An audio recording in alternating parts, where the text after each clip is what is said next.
মাননীয় প্রধান উপদেষ্টা বিমস্টেক ষষ্ঠ সম্মেলনে অংশগ্রহণ করার জন্য ব্যাংককে তার সফর।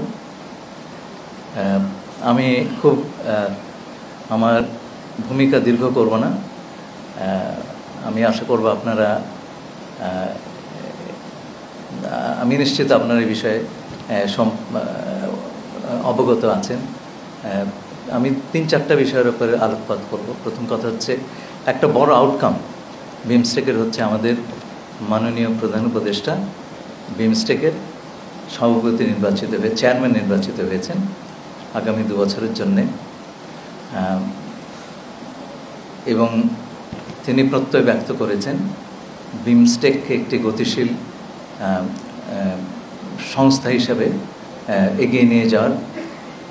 বিমস্টেক সদস্যদের নাম দেখলে আপনারা বুঝতে পারবেন যে এখানে দক্ষিণ এশিয়ার সদস্য রাষ্ট্র যেমন আছেন তেমনি দক্ষিণ পূর্ব এশিয়ার থাইল্যান্ডও আছে। সুতরাং এটা এই দুটো অঞ্চলের একটা যোগসূত্র এবং দু অঞ্চলের যে ইকোনমিক ডাইনামিজম সেটা অর্জন করার একটা ইনস্ট্রুমেন্ট বিমস্টেক হতে পারে, সেই পটেনশিয়াল তার আছে। আগামী 2 বছরে আমাদের প্রধান উপদেষ্টা মাননীয় প্রধান উপদেষ্টা এই বিষয়ে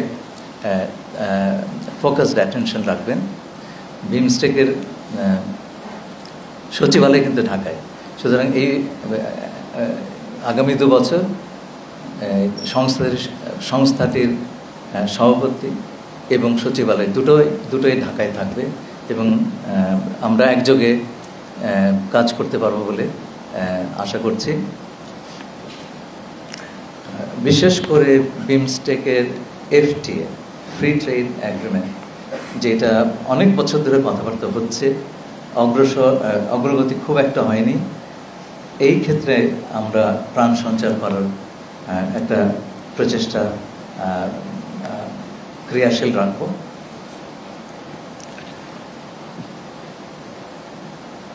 এই সম্মেলনে বিমস্টেকের সদস্য রাষ্ট্রগুলোর মধ্যে একটি চুক্তি স্বাক্ষরিত হয়, ম্যারিটাইম ট্রান্সপোর্ট কোঅপারেশন, এবং তাতে আমরা আশা করছি আগামী বছরগুলোতে এই দেশগুলোর মধ্যে সমুদ্রপথে পণ্য পরিবহন, বন্দর ব্যবস্থাপনা এবং আঞ্চলিক সহযোগিতা আরও বেশি, সংযোগ আরও দৃঢ়তর হবে, কানেক্টিভিটি অনেক বেশি ইমপ্রুভড হবে এবং সকল এতে শুধু সমুদ্র কূলবর্তী নয়, সকল দেশগুলি উপকৃত হবে।